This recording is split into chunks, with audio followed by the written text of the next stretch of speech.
Hello, this is Mr. Morehouse, and I'm here to explain to you how to obtain your own data for use in Excel.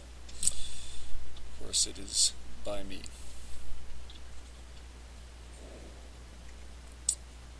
Alright, let's review what you already know about creating Microsoft Excel charts. There are 5 steps. The first step,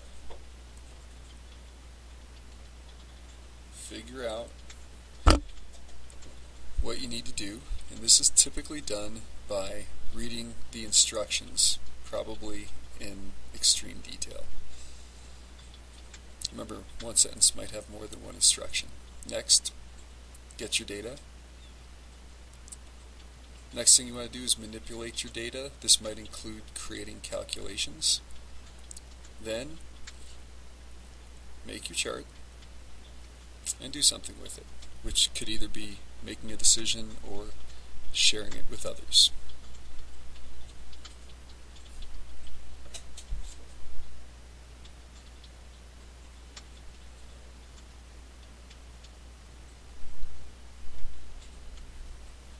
Okay, we're going to focus now on getting your data, assuming that you don't have it readily available. You're probably going to get it off of the internet.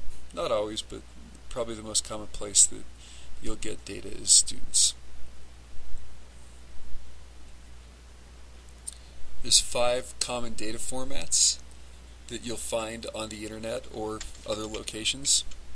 The first one is finding data in plain text, such as on a web page, when you actually have data laid out in a table on the web page itself. Next, you might find a text file. Third type of data is a CSV file, also which stands for a comma-separated value file. It's basically a spreadsheet file of a generic type that can be opened in any spreadsheet program, whether a Mac or Windows-based program of any type. Next would be an XLS or XLSX file, which are the 2 different types of Microsoft Excel files.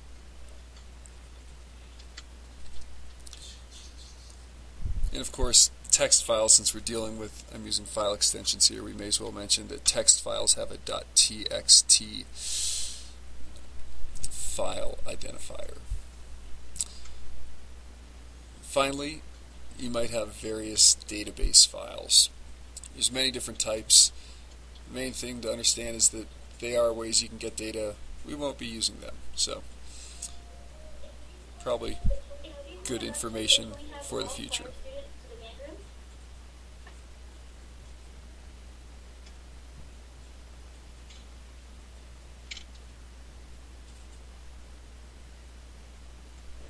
Alright, we're going to focus on text found on a web page and how to obtain this and use it in Microsoft Excel. First thing you do, pull up Google, search for something such as UFO sightings Colorado data download.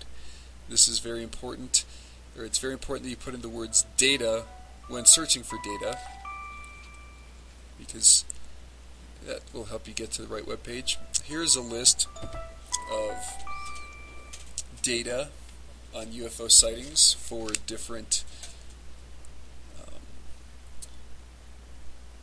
cities or different states in the United States, as well as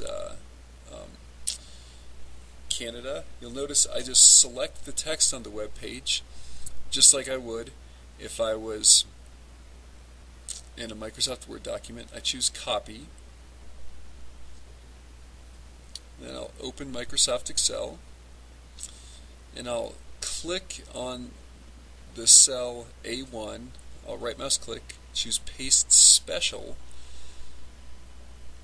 and then I will paste it as plain text. Click OK, and now I have pasted that data from the web page into Microsoft Excel, and I can see where UFOs appear the most, or appear to appear the most. Take that data, manipulate it in any of the ways that you all already know how to do it. such as sorting from greatest to least and inserting a column chart. And with a little work, I could identify which city has the most paranoid people in it. Well, of course it could be real, you never know.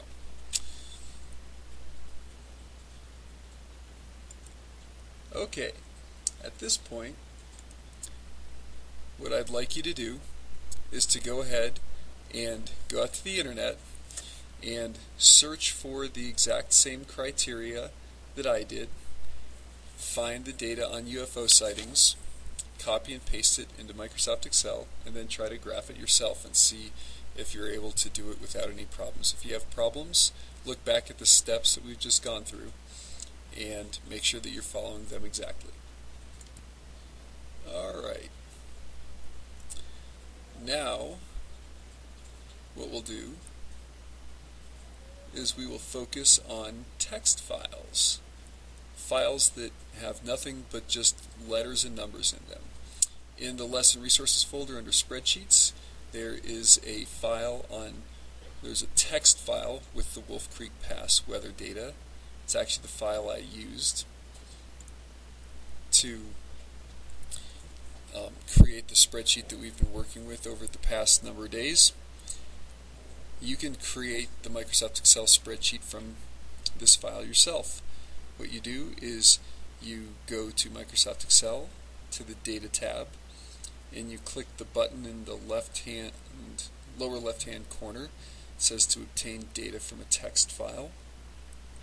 At that time, you navigate to the text file. Here I'm navigating to the shortcut to Comp Science on my desktop. And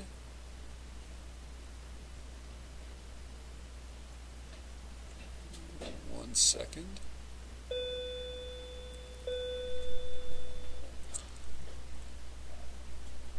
Navigate to the file in Lesson Resources, Spreadsheets, and Weather Data.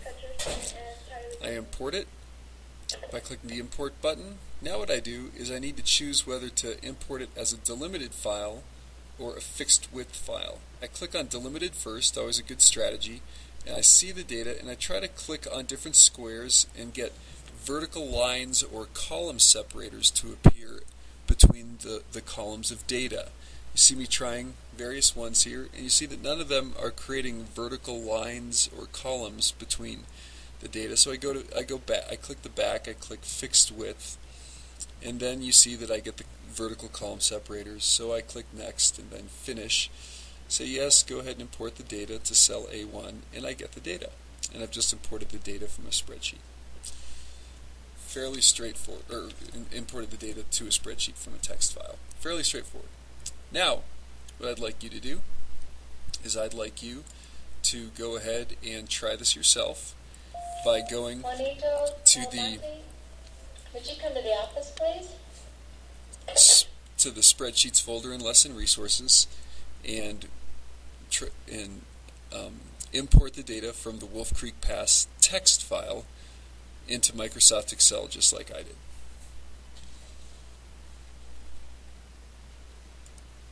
Alright, now what we're going to do is we're going to deal with CSV files, comma separated value files. This is, like I said, it's kind of like a Microsoft Excel file already, so these are fairly straightforward. I searched for recorded crime in Great Britain. I scrolled down on the page here, and there are some CSV files such as the number of police in different areas in Great Britain.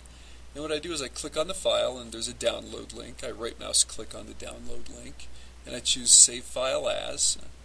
Choose a location, I just save it. Then I go to that folder where I save it, and you'll see what looks like a Microsoft Excel file there. I double click on it and it opens it, and it is now ready for use in Microsoft Excel. Pretty simple. One thing CSV files will never have is any formatting. It's just going to be numbers and cells, and that's it. Now, the final thing we want to talk about is Microsoft Excel files. This is, of course, the easiest. We can use another example from the Great Britain Home Office crime page. Here we have some different Microsoft Excel files. All I need to do is click on one.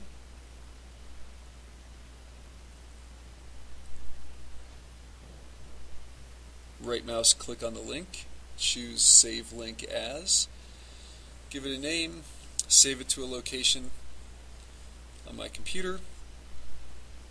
Then I can go to that location on my computer. I can double click on the file.